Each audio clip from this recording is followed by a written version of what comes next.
Joining me today, I have Pastor Terry Janke. He is with White Ridge Baptist Church here in Winnipeg. Terry, thank you for joining me.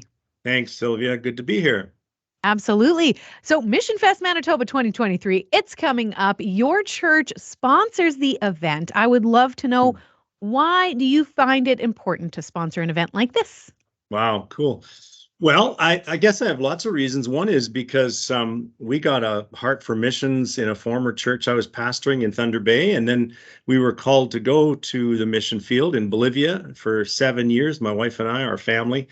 And then coming back to Canada, I just felt like we kind of got a 360 look at what God does around the world and wanted to be part of the sending and the supporting and sometimes even seeing people go. So that's part of it. The other reason, I think, another reason is because I love the theme of this year, Holy Ambition.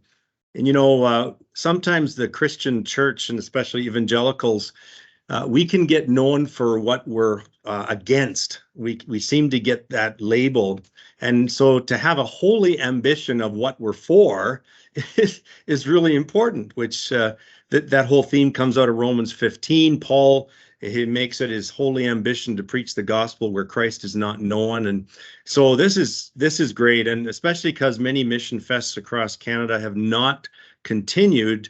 I think this is putting Manitoba on the map. I'm sure people are coming from other provinces and places. And what a great opportunity to get all of the people of like mind together. Absolutely. Well said. Yeah. If you don't mind, I would like to ask really quickly, Yeah. could you share about your time in Bolivia, maybe a moment, a story, a time or two where you really saw kind of God show up or a God moment? Wow. Whew, I wasn't ready for that. There were so many. Certainly some of those moments would be when we would host volunteer teams that come from Canada, and we would see aha moments in seeing people realize what things are like in other parts of the world.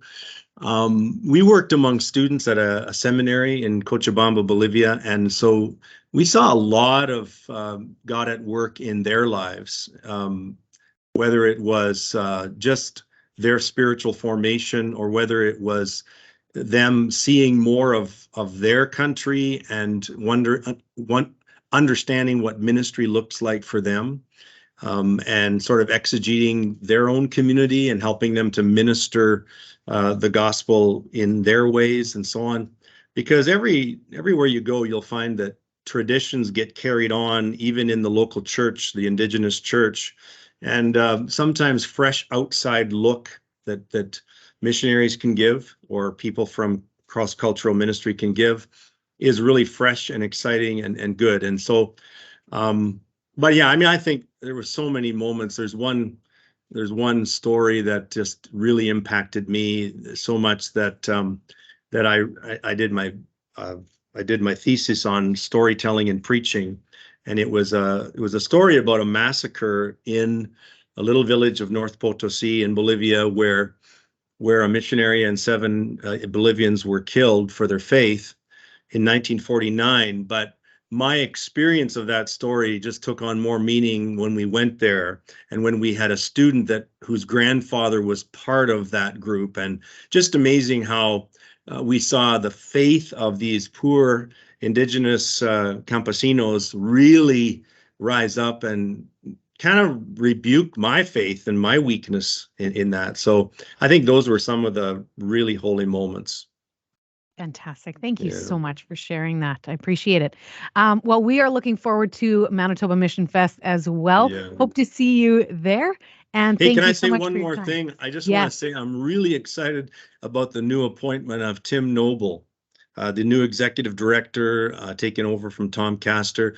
We've known Tim for several years, and Tim and Brenda, they're solid people. Tim's a great guy. He brings such a wealth of depth of knowledge and experience. So I'm really happy for that appointment. Looking forward to seeing the things happening in February.